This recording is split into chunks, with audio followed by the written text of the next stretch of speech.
It's good. It'll be good. Don't like it. It's good. We got this. We're gonna be fine. And I am not going to be looking at the comments while okay, Caleb, do you know what? Just get out of here. It's okay. Technology is a part of capitalism. The Industrial Revolution is still continuing. Girl, what? Hey, I don't know. I shouldn't be allowed to like talk. It's okay. It's fine. We're fine. Yeah. It's fine. It's not chaotic anymore. We are all okay.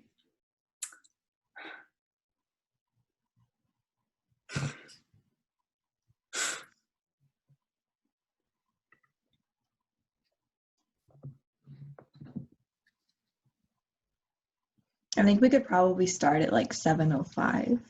I think that gives people enough time.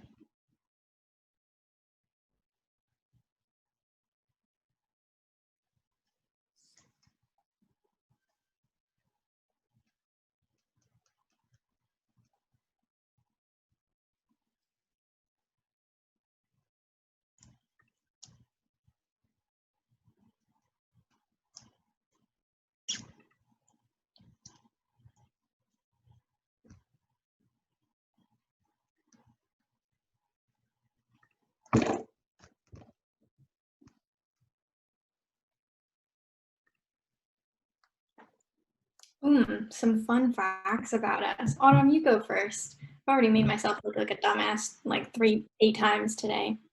I'm not fun. I don't have fun facts available. I don't know.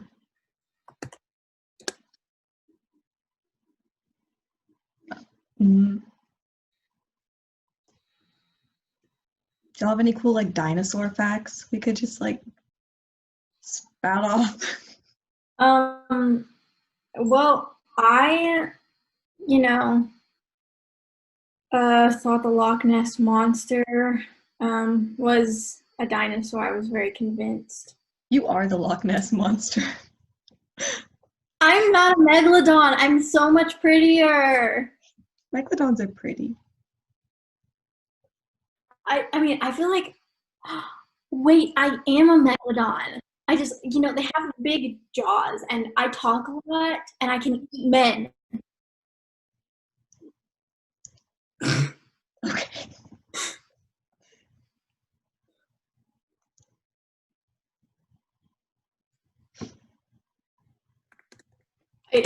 Alex made a point about dinosaurs having feathers, and that is absolutely true. And I hate birds, so I do find that a little bit problematic. But yeah. Water dinosaurs didn't have feathers, so just focus on that. They're the coolest kind anyways. Also, I would like to point out the fact that we look the same today. We are indeed bandana queens, wearing the same eyeliner and lip gloss, and it's fine. It's fine.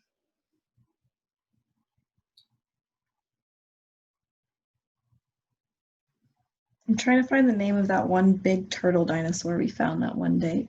Or well, we found online that one day. But I can't remember. Like a giant prehistoric. Yes.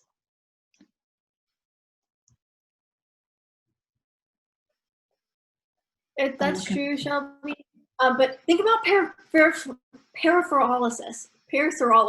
I got it back. Parasaurolophus. Like the parasaurolophus. Imagine like with feathers, because like they're already duck-billed and shit.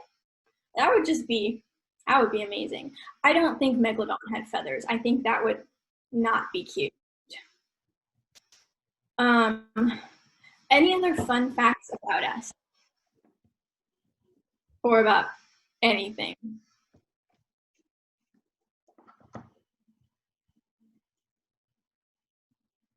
I should have prepared fun facts. I was prepared. People always ask for that. Nobody likes this activity. I don't know. I'm like, Like, is it obvious I'm not fun? I'm sitting here, doing. I'm not fun. Yes, you are. Not fun on the It's true. spot. I did not exactly not fun under pressure. Okay, baby T-Rexes having feathers would be really cute. That would be adorable. I think Shelby said that. Oh my gosh.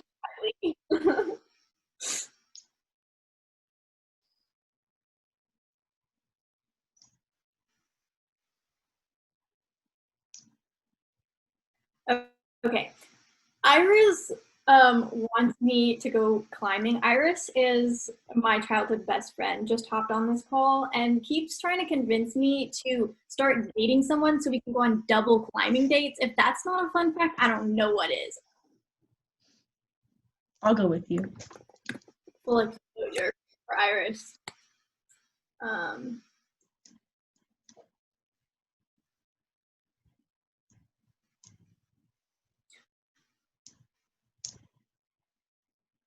How am I Alex, breakable? what? Broken. What is broken? We are talking about transformative justice. We're talking about rebuilding, repairing, not breaking.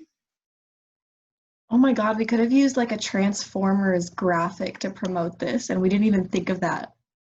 Oh my God, transformative justice. We put flowers and shit. I mean, also, we could have that too, but like, Ariana, you can be my boyfriend.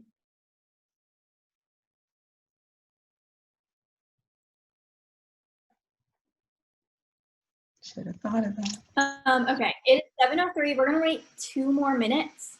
Oh my God, 40 people are watching this shit show. Hi, Jason. We don't have to name fun facts about ourselves.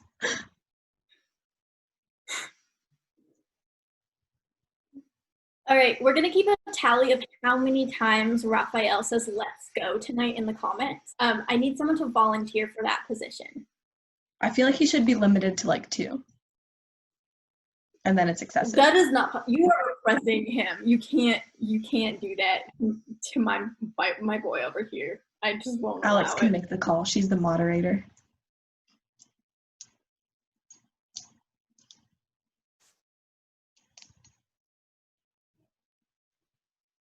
Yeah, we are just gonna have to have another one just for the Transformers graphic. Maybe when we share the link, we can make one. I'm genuinely upset about this. Like, wow. Okay, I also just got a notification on Instagram that says Brett mentioned me in his story, and I'm just really concerned that it's gonna be some like god awful picture of me on Zoom. So I'm gonna check my Instagram before we start this. Yep, it is an awful picture of me on. It's a whole video. But I really appreciate this, Brett. Optimus fine. Oh my God. Bumblebee is the best character. Bumblebee and Soundwave. They should have like a romance arc, and then like Soundwaves gets like a character arc where he like becomes good. And then they can communicate through like music and CDs and cassettes and stuff. Anyways, that's not the point of this call. Keep that. Okay, it is 7:05. I think we can probably go ahead and get started because I don't want us to go over. We'll just finish this like way quicker than we intended. So I guess we can do intros, even though it's a little obvious. Well, obviously I'm Kaya. I think you all know me. I'm a pain in the ass, chronically Pisces, and I'm so stoked that we're doing this and that so many of you hopped on here. Awesome. Well, What's I'm your name, Autumn. Girl. This work is really important to me. Through like our personal experience and just like our whole educational journey, like the whole creation of this document and leading up to today has been really healing personally. And I'm just really, really happy that you all like took the time to come and watch this and be a part of this. And I hope that we can hear from you too at the end or throughout it. Yeah, I'm just really happy that this is happening.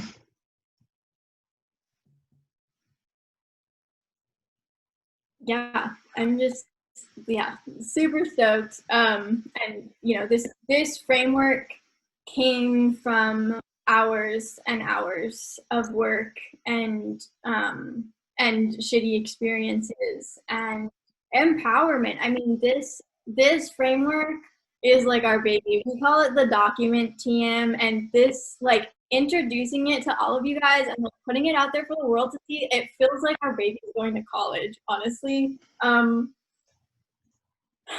life. Yes, Anyways, that being I said, think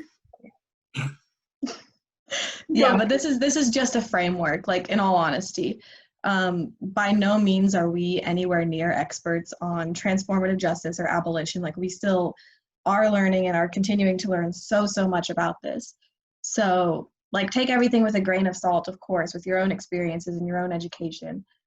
This is just meant to be a framework and maybe an idea to start the conversation and provide a resource if that is what you'd like.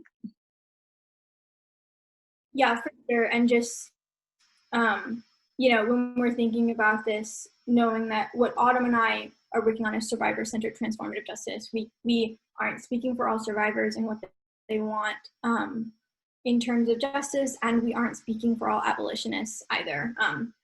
Again, it's just a framework. This is just our work and our perspective, and it's going to continue to grow and change as we grow and change as organizers. Okay. So in terms of like what we're going to talk about, we're going to just give you some background on like cultural carceralism and community building, and then we'll do a run through of our framework. And so unless Autumn has anything else to add, I will get started, because anyone who knows me I love to throw the word carceral around. We good? Okay. So when we're having these conversations about transformative justice and abolition, it's really important to understand the carceral system and understand carceral mindsets. Survivor-centered transformative justice is built on healing and accountability, always based on the wishes and needs of the survivor. The first step in preventing and reducing harm is addressing it. And when given the space to identify, discuss, and process harm, people really start to realize how much harm is being perpetrated. And then, you know, to repair harm, we have to look at the needs of the survivor, and then from there we can pursue accountability, not necessarily punishment. And in some cases, this is going to look like transformative healing for both parties, like more concrete measures to protect the community and the survivor in particular. When we approach harm from the perspective of healing and accountability, we break cycles of abuse and violence. And when going through transformative justice processes, we also have to think about why the harm is happening, why those cycles are continuing. Part of repairing harm is understanding where it comes from and transforming the individual, which ultimately prevents future harms. And this is not to make excuses for perpetrators. I think that's kind of a misconception about transformative justice and abolition. They still committed a harm and they still need to be held accountable for their actions. But when we work on these individual transformations, we actually transform the system as a whole, because the system relies on cycles of violence and trauma, and we can break those cycles. I like to use the example of the public school disciplinary system. This is something I was talking to like my abolition reading group about this morning. When a student does something wrong, they're punished, given detention. And no one ever asks them why they committed the harm. School administrations don't tend to think about why the student behaved in the way that they did. And it's because the system only seeks to make wrong behavior disappear instead of getting to the root of why it happened. Instead of giving the student the opportunity to understand the harm they perpetrated and repair it, we're actually reinforcing the harm. we have to remember that the visible violence that we see and criminalize is actually a product of deeper cutting violence, of the oppressive systems and structures that create the cycles of abuse, whether that be capitalism, whether that be the prison system. It's all tied together. And I think for me, in order to understand transformative justice, we have to understand the carceral system and our carceral culture. And we live in a system that makes problems disappear, either by ignoring them or using the carceral punishment system. And this in of itself is violence, because healing isn't linear and not every survivor needs the same uniform type of justice. The legal system doesn't prioritize individual survivors' voices. It doesn't prioritize people who have been harmed. Every survivor's experience is unique, and the process towards healing and accountability is very individual. But by working in transformative justice systems, in transformative justice frameworks for accountability and transformation instead of punishment, we're actually preventing the harm. Because it really boils down to that you can't repair harm with a system that creates it. As a culture, we have to unlearn harm. Yeah, all that. But so what does justice actually look like? And that's one of the big ideas or the big questions behind transformative justice and tackling big topics like these. Like, how can we heal? Like Kaya said, this is obviously based on the individual needs of the survivor or the person who was harmed. So there isn't going to be a one-size-fits-all easy answer, but there are certain practices and mindsets that we can put into practice within our own communities and organizations that allow for space to heal, grow, and hold accountability. This is radical love. We love and respect ourselves and each other enough to hold us to higher standards and to foster personal and communal growth.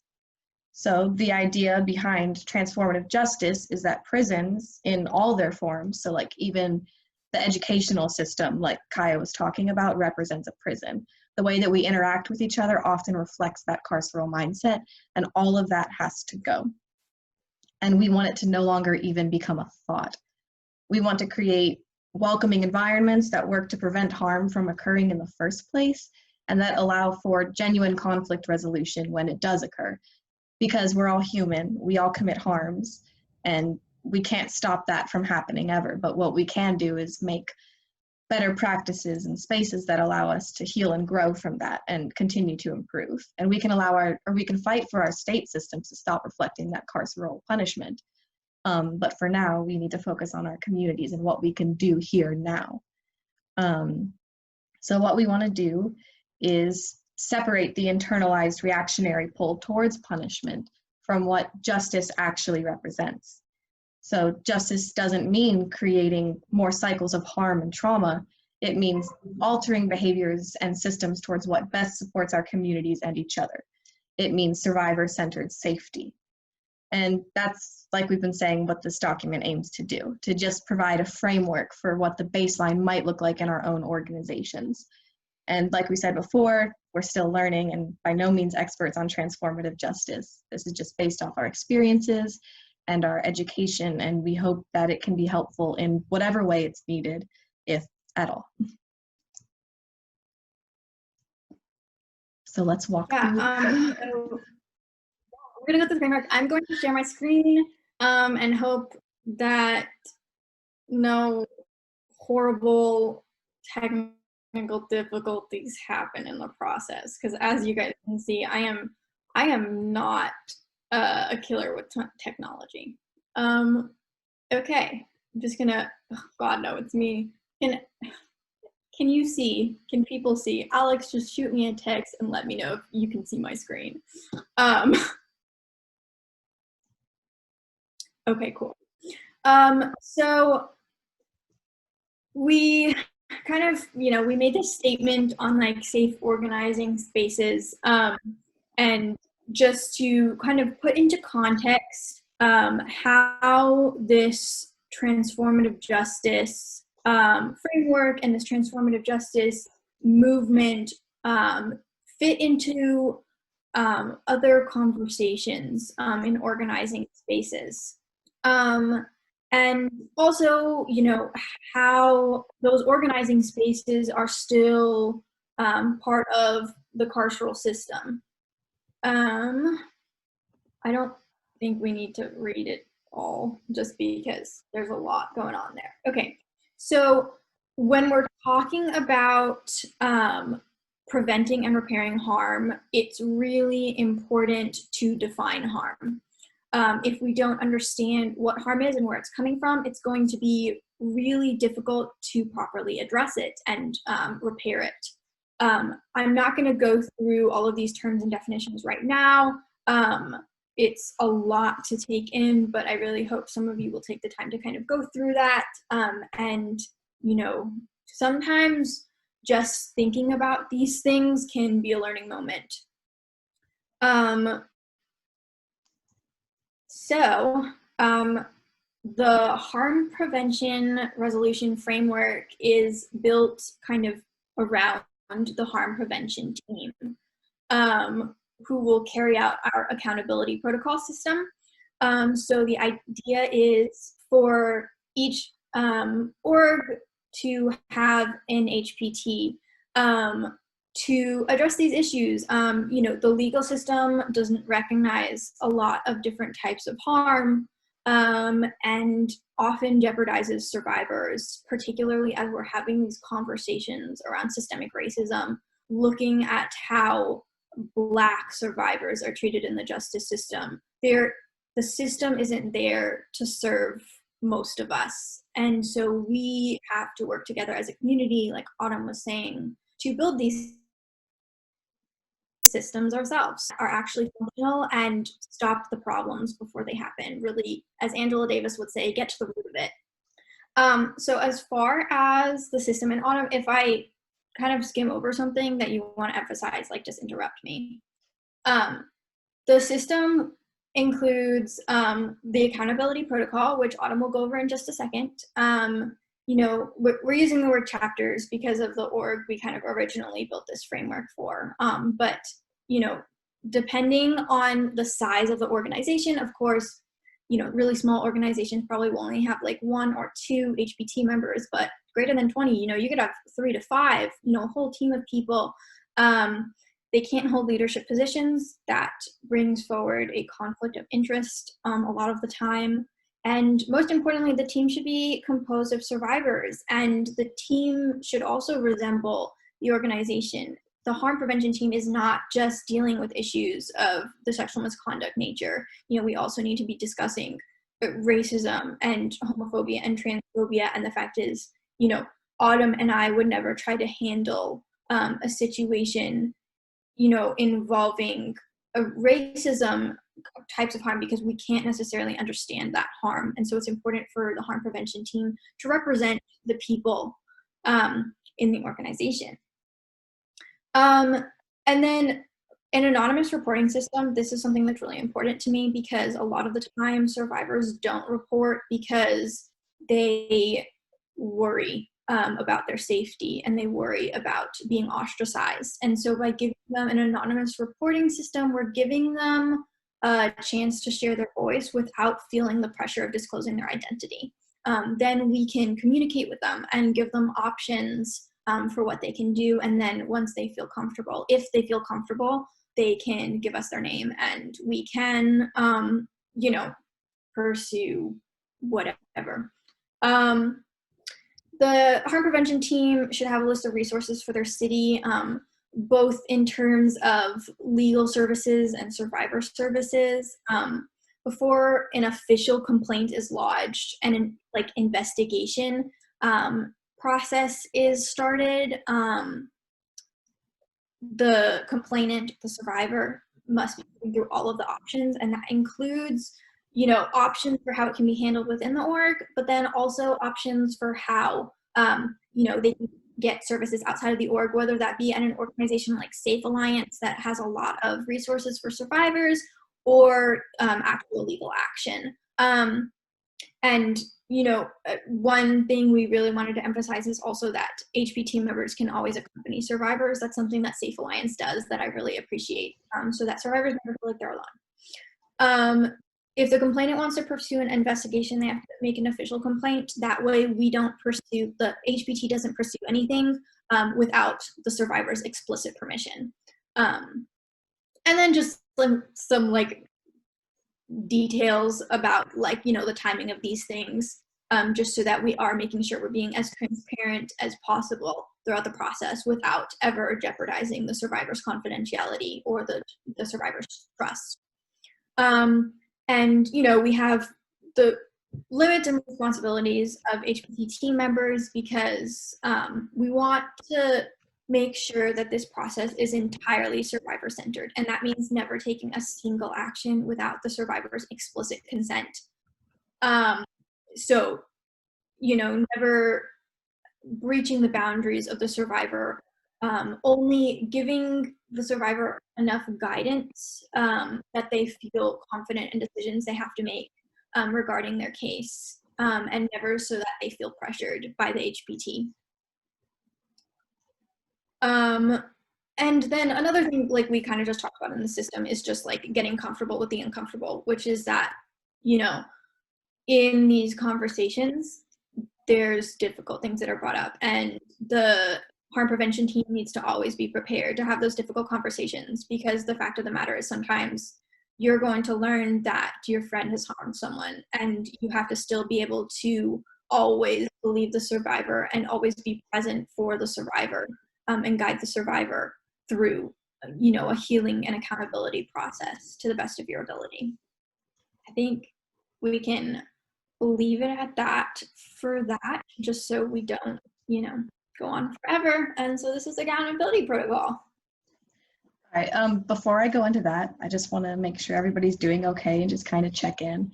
I know that this kind of surrounds heavier topics, so I just wanted to, if y'all are comfortable, to do a little group breath really quick.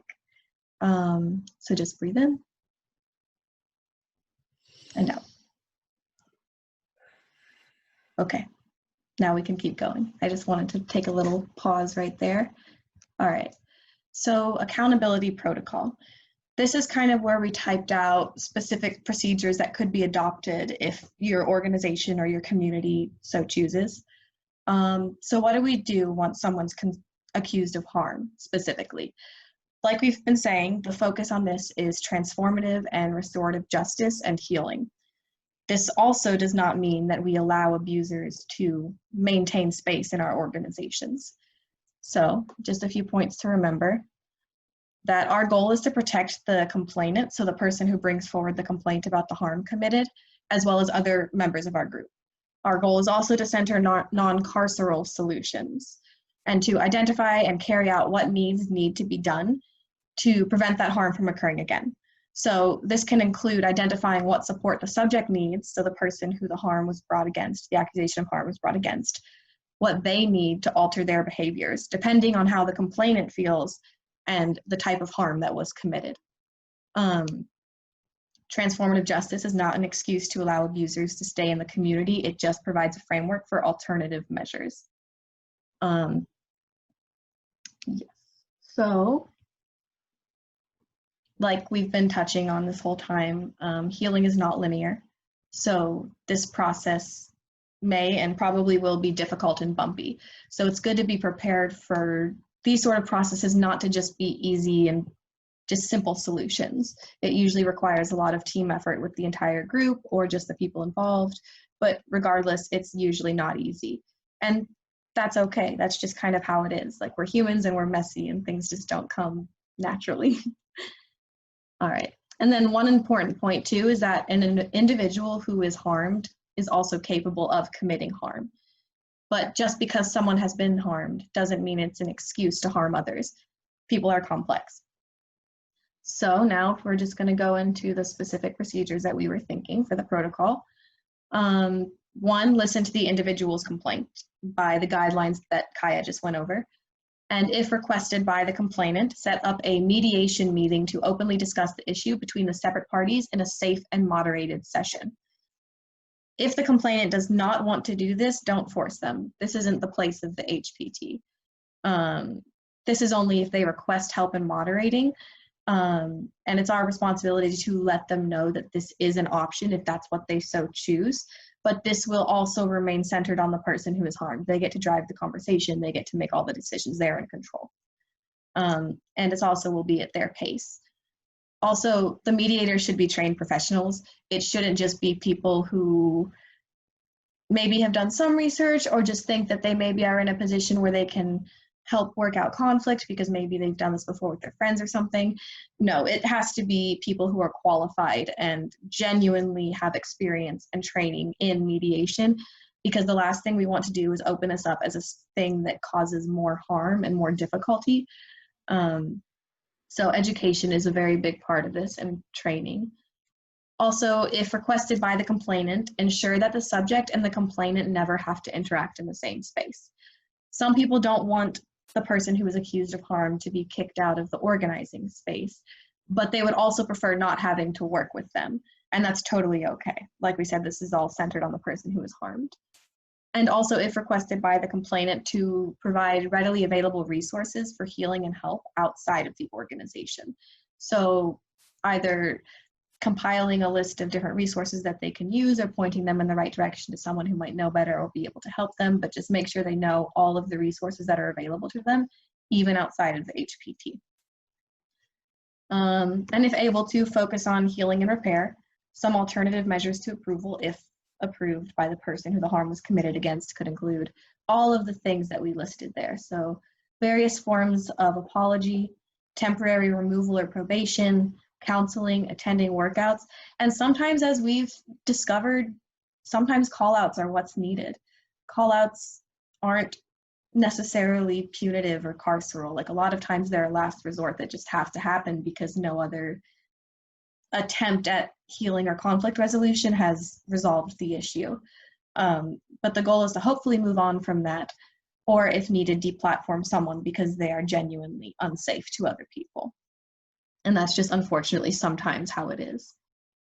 And finally, if the problem persists and or a person is abusive, then they will be removed immediately. The focus is on transformative and restorative justice, and the goal is to solve the issue through mediation and behavioral change. But if a person is consistently causing issues, displaying manipulative behavior, and or being abusive in any other way, we will not tolerate it. Our spaces need to be safe and welcoming, and that means we do not house abusers.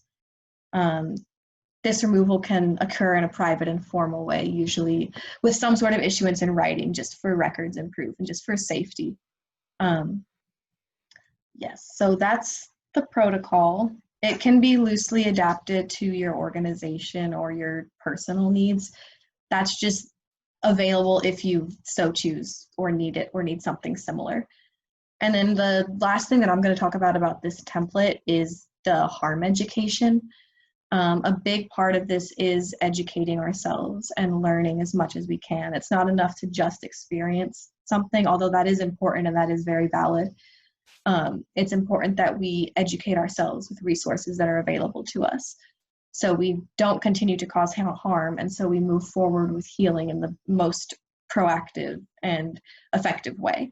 So, like Kaya was saying before, neither of us would be qualified to handle issues that we haven't personally experienced. So the harm prevention team needs to reflect the community and reflect the organization and reflect all of the potential issues that might come up from this.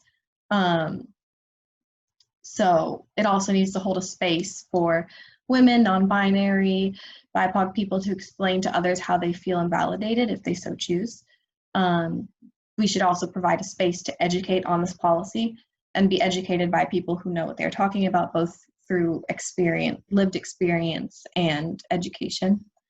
Provide a space to educate on preventing harm, educating harmful behaviors, proactively define what expectations are of members from the moment they join, and recruit experienced educators and guest speakers to lead workshops with leadership and members. So all of these things all play into creating that culture of transformative justice, that in that way it's transformative and not just restorative. So we can work to fix these harms before they even happen and then be prepared when they do. That's all I have on the document. Yeah, I think, I just want to elaborate on that just like a tiny bit, just because like when we're talking about, breaking cycles of violence, we are talking about an education piece as well. A lot of harmful behaviors have been normalized in our culture, and until we unlearn harm like that, we are going to continue to see these cycles repeat. And also to the point included in the framework about how people who have been harmed harm, that goes back to cycles of abuse. We have to create an explicitly anti-abuse culture in order to break those cycles of harm and make it very clear that those behaviors are not welcome in our spaces. And that's when we're really going to see cultural transformation, is when we make it explicit that these behaviors are not going to be tolerated. Anyways, it got very intense. I could see it on my face.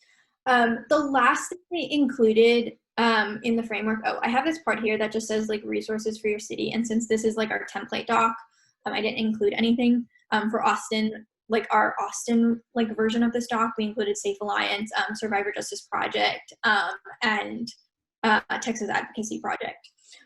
So the last thing we included is this: what's not in the framework and why. Because when I introduced this to an organization a few weeks ago, several people had a lot of questions about like, well, so this looks great, but this was missing. And no, it's not missing. It was very intentionally left out.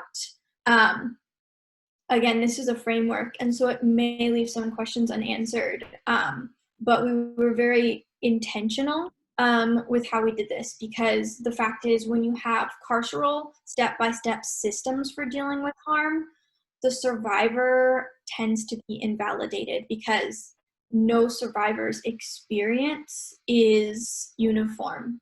And so every case of harm has to be treated individually. So we didn't include a code of conduct for what constitutes like breaching like our code, or like, what constitutes harm, because, your individual communities need to set that for themselves. We don't know what your org's like. So for our organization, we have our community guidelines and our accountability protocol, but you're going to have to expand for your org with community buy-in to make sure everyone feels comfortable with how the community has agreed to behave and like the environment that you want to create. Question I got several times was, why doesn't the framework include HBT acting as mandatory reporters in situations that would normally involve legal action or police? And that is just the same answer I give every time mandatory reporting is brought up, which is that it's not our place to report unless the complainant asks us to. The legal system is often traumatic and damaging for survivors, and our job is to give them their options and support their needs. When we report without their consent, we are harming them as well. And then why doesn't the system dictate which forms of harm result in which types of accountability? Again, this is survivor-centered transformative justice, and so the survivor writes the narrative. When you have systems that uniformly define what punishment or what process is to be used for certain types of harm, you are writing the narrative, and you're not giving room for the survivor to communicate what they need to find healing and accountability. Anyways, I'm going to stop sharing my screen because that is it for our blurb. And we want to like open up the floor for like a conversation. I know obviously you can't speak to us, but drop any comments or questions in on the chat, whether that be about survivor-centered transformative justice or our framework in particular, because we want this to be a discussion and just not us talking at you. Because again, also, we're not your resident experts. We are students of abolition and transformative justice. And we're kind of learning as we go along and have this conversation with you. And also, if like after this, any of y'all want to have like a more depth over the phone conversation with us, we're totally open to that. We understand that like this Facebook comment forum isn't ideal, but for now, if you have any questions, comments, concerns, feel free to drop them and we'll answer them or communicate with them as best we can. And then we can always talk with you after if need be. Yeah, and I also, you want to just to expand on that, you know, if you have an organization that's interested in adopting this framework, we can absolutely come and have like a call with you to go through the framework more in depth and kind of figure out how it might work within your organization. Just because at this point, you know, I've started to use it actually, and I see how it functions, and certainly there's a learning curve when you've grown up in a carceral culture. But yes, please talk to us.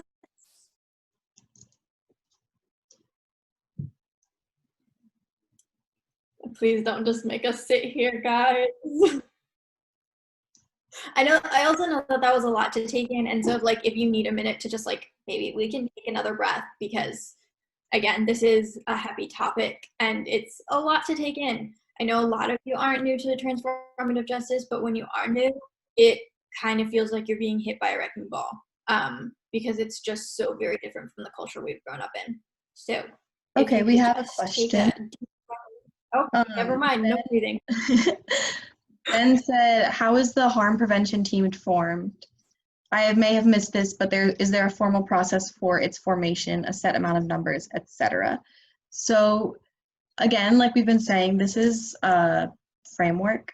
So we wanted to leave that part more open to the organization that chooses to adopt it, rather than give sort of a universal standard for how the harm prevention team should be formed. I think that it could easily fit into whatever sort of election procedures or however your group decides to make decisions. But however they choose to do that, I think it would be best left up to each org, because you know your community and you know your members better than we do. So yeah, if you have anything to add. Okay. No, that's great. Our next question is, how much do you believe the survivor's input should be taken into the actual method of holding the person who committed the harm accountable? Entirely. So no decision within the harm prevention procedure can be made without the survivor's consent. So as you're going through, the survivor gets to guide the type of accountability that is taken against the person who harmed them. And so at each step you can say, okay, we can pursue this kind of accountability. You know, we can say if they want to remain in our org, they have to get professional counseling, or, you know, if they want to remain in our org, they have to, you know, have this mediated conversation with you. It's always at the discretion of the survivor. Yeah, and one thing just to kind of reflect on that is that the biggest part is consent needs to be factored into every single step of this process. Otherwise, we're just reflecting state carceral patterns. One extreme example is like Mariam Cabo like often points out is that why does the state get to decide if someone who harmed me dies? That's about the quote. I probably misphrased that a little bit, but it's the same principle. We don't get to make that decision on behalf of the person who was harmed. The person who was harmed gets to have input, and their consent needs to be asked at every single stage of this, because this has to be a radical alteration of what the state does and how they handle harm. Yeah, I think it's just important to think about the fact that the state, the legal system, placates survivors. It is a uniform process. Every survivor's case is treated the same. And in doing that, you are often re-traumatizing survivors and taking away their voice, which is also re-traumatizing because that is, in some types of harm, what it feels like happened to them in the first place. Mm-hmm. All right, the next question we have is from Courtney. She said, what sort of training are y'all thinking for the harm prevention team members? So I was thinking like the part that Kaya had mentioned earlier about having that sort of link to resources within your own community. I think that that would be a good starting place, is just sort of linking various different professional educators and organizations that have been doing the work for a long time that specialize in education. That could be a good resource you could use. also various different types of books and readings, pamphlets, agendas, things like that, that you could just sort of compile a list of as far as education goes. We have some listed and linked at the end of the document that are just kind of general educational tools, which I would encourage y'all to check out if that's something you're interested in. If not, you can always add to that or take anything off if you feel it doesn't suit the needs of your community. It's very adaptable. Yeah, and I highly recommend, like, just for yourself and for your harm prevention team, going through the entire Transform Harm website, which is Mariam Kaba's website. That's kind of like built as like a coalition, like a hub for resources. Was absolutely crucial in like my understanding of transformative justice, and was something we really built our framework on. Let's see. Question from Cedric. How would an organization go about getting professional mediation to address harm if the survivor decides to pursue that option? Does UT offer that, or are there any free cheap mediation services in Austin?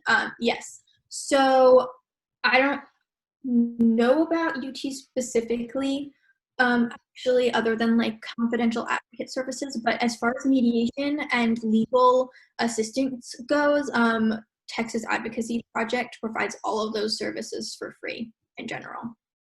And that is a doc that I have a resource doc that I can totally link to the bottom of this framework later this evening or tomorrow. Yeah. All right. The next comment is from Grace.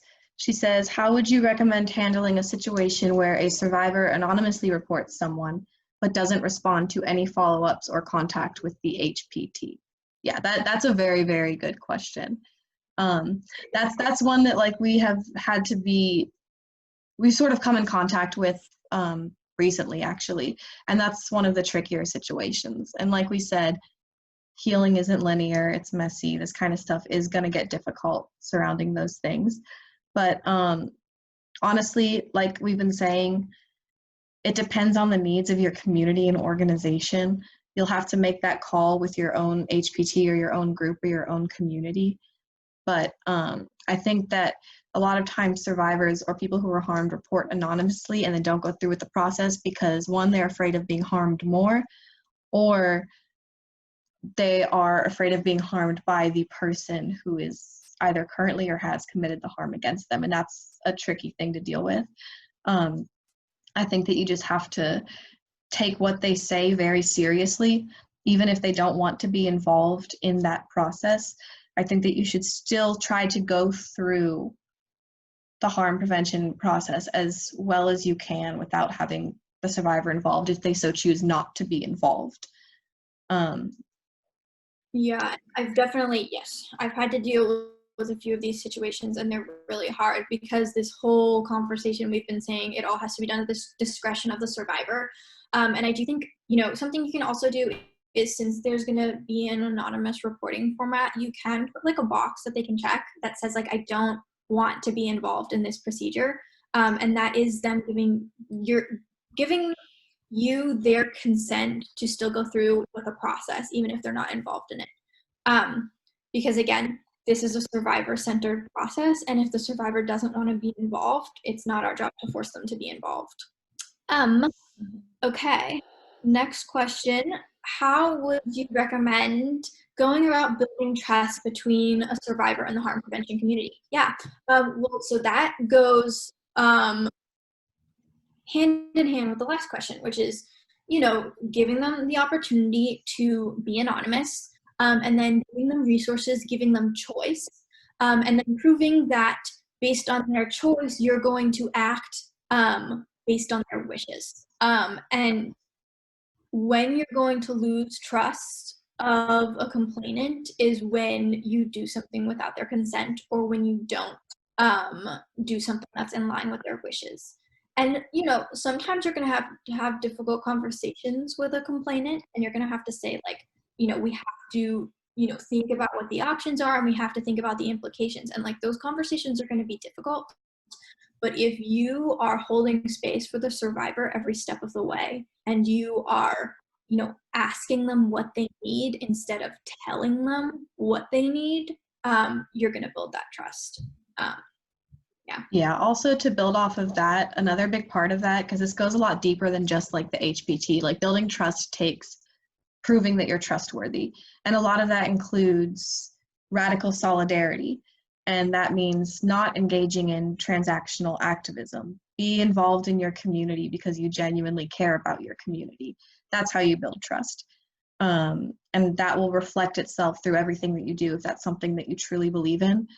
And a lot of that, again, like Kaya was saying, is unlearning certain behaviors that come from the carceral system that are very transactional and working towards genuine solidarity. But yeah. The next question is thoughts on this, not in organizations, but family circles. Oh wait, were you saying something? Sorry. No, I was just expressing how much I love this question. Oh, okay. Yeah, this one's really important. And this is actually something that I've been having to personally deal with a lot lately. It gets harder when it's family circles, I'll be honest. It's a lot more personal when it's something that you're dealing with so closely, people that you live with or people that you care for, people that you just have, for better or for worse, relationships with. The best thing that you can do, honestly, is just try to approach everything with an abolitionist framework in mind, with transformative justice framework in mind. You can use the procedures here or use whatever you can learn from the resources provided to have these conversations. Every family unit is different, so you know how it could be adaptable to yours. And the harsh reality is that sometimes we just can't make it work with people in our family. Sometimes we're not the ones that are going to be able to bring that healing to people. And the only thing that we can focus on is our personal healing and the healing of the other people around us who may be affected by an issue like this in our family circle. Yeah, and I think, this goes back to unlearning harm, which is that, toxic family dynamics are very prevalent in many cultures, honestly. But especially, and I mean, I can't speak for many cultures, but in the US, we live under a patriarchal capitalist system, and that translates into our family dynamics. And I think you can absolutely kind of approach conversations with your families from this perspective of what harm was committed that has caused the family dynamics to be this way. And again, and like Autumn said, sometimes you're going to exhaust yourself and you just have to step back and acknowledge that maybe some things aren't going to change, and that is a harsh reality. But there's a lot of work that can be done for healing yourself and, healing people in your family who are willing to learn and listen and be accountable. Sorry, Yeah. we have 10 minutes left and I don't want to keep you guys as too late, so I'm gonna try to not ramble too much. But we can always talk about any of this afterwards if any of y'all have other personal questions for us or for this document. Yeah, and I can stay on a little later if you keep asking questions. Mm-hmm. Do you have any suggestions on how members of the HPT can handle any emotional burnout they feel from responding to very heavy situations of harm? This has been something I've been dealing with the last 2 weeks a lot, because I've been really consistently doing survivor justice work in the last couple weeks. And I think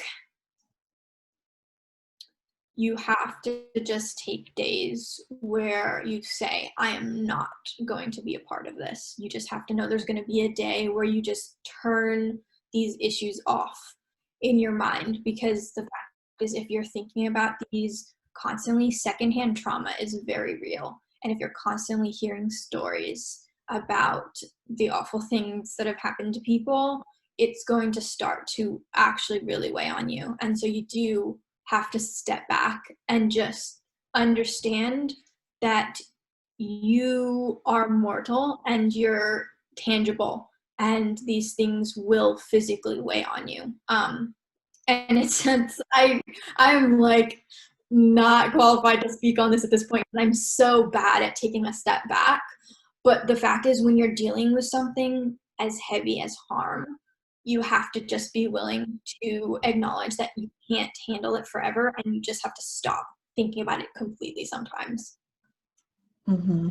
And another point to add to that is the reality of having a harm prevention team that is centered around survivors is that a lot of, if not all, the people on the team are probably going to be survivors. So a lot of dealing with these heavy works, while it can be fulfilling for us and it can promote healing by like working out these issues, working on this work and helping other people, which can be very rewarding, it can also be triggering and draining. So like Kaya is saying, there need to be times when you just firmly tell yourself, look, I need to take a minute. I need to take a break from this. I need to replete my resources so I can give the best of my abilities to these issues. And that's another reason that we think it's so important that this harm prevention team is just that, a team. It should be multiple people working together from different backgrounds, different experiences, that when one person needs to step away, the other people can pick it up and it'll be right back for them when they get back and they're ready to jump back in. Like we're saying, it's solidarity, not transactional activism. So that includes the inner workings of the team and how that reflects there also. We just need to look out for each other, honestly. But yeah, all right, the next question. Ooh, could this framework be adopted by K through 12 education spaces as well? This question excites me. I'm a future teacher, so I'm like, I love this stuff. I would hope so. I know that, like Kaya was perfect analogy that she was pointing out earlier was that the educational systems are pretty carceral right now. And I was having this conversation online the other night with a couple of different people who do have experience working in the educational system.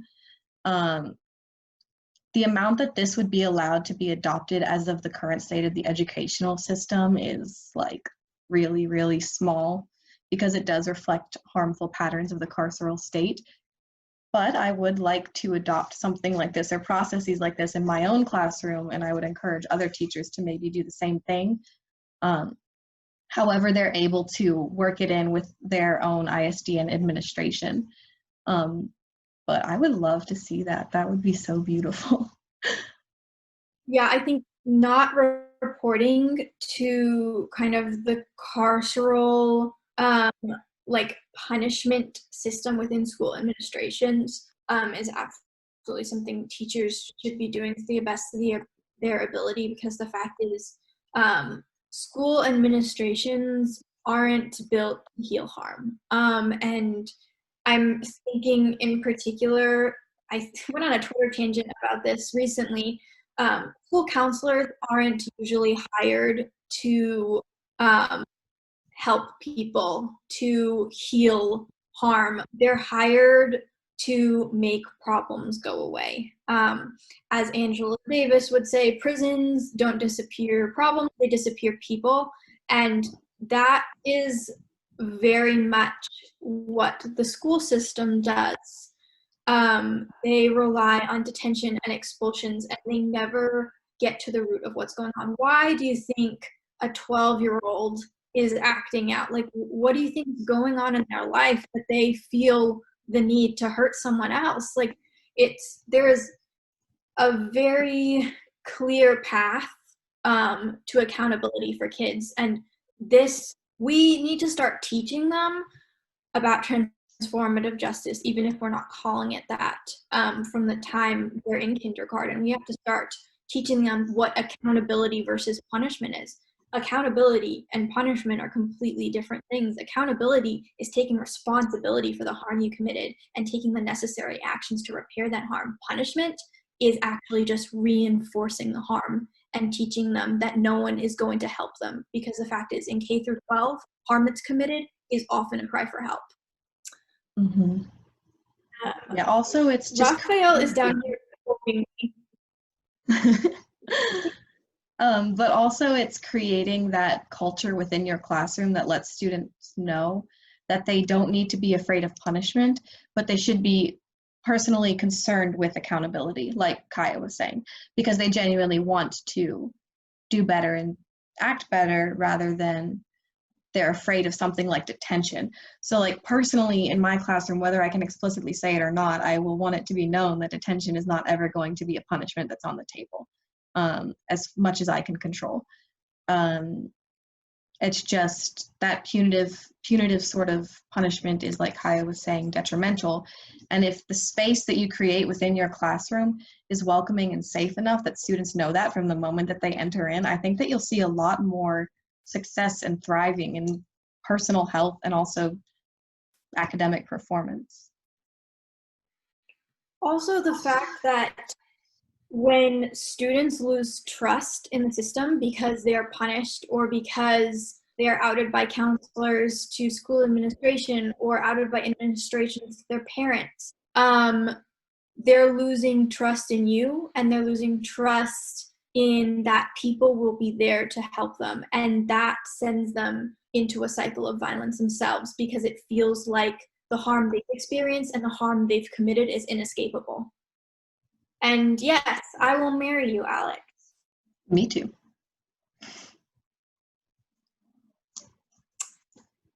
And Jessie, I love you very much too. I'm Love you, so Jessie. appreciative that so many people hopped on this. I thought this was going to be 10 of our friends. I'm so grateful that you are all here and you're all like having this conversation with us. And I want to keep having this conversation. Like, I don't want this to end now. Like, let's keep doing this. You know, Plus, then we'll have an excuse to use the Transformers graphic. Yes, Transformers graphics. Like, I'm gonna like start thinking of new transformative justice shit because like I have to have a transformative justice Transformers like graphic. Also, I love talking about this, as you can see. And anytime you want to FaceTime me or get on like even a small Zoom call and just like talk transformative justice, or if you want to like talk through a space you have, you know, whether that's like a classroom space or an organizing space, and you just want to like talk about like how transformative justice might look in there. Again, we're not experts, but like I love talking through this stuff. And every time this summer I've kind of helped people through a transformative justice process, I've learned so much. I mean, this summer the framework's grown so much just from having conversations. Okay, the comments are gonna make me cry. I'm like sitting here rambling. Thank you all so much. Y'all are very sweet. We really appreciate this. Yeah, and like Kaya was saying, my messages are always open if y'all need to go over this framework, or even if y'all just need to talk. Like, I'll always hold space for y'all, so just, y'all are welcome. Yes, for sure. And like, yes, I mean, I think you're all probably on my insane Twitter, and like, you're always welcome in those DMs, as long as you're not going to be a creep. Yeah, for sure. I think, oh my God, I'm not going to cry. I'm not going to cry. You can't do it. I won't do it. Eventually, it's okay to feel. Okay, well, we can probably end it here because it's 8 o'clock exactly. But yeah, y'all are welcome to reach out to either one of us or both of us if y'all need anything. So thank you for joining. And have a lovely night. Bye. Okay, I have to figure out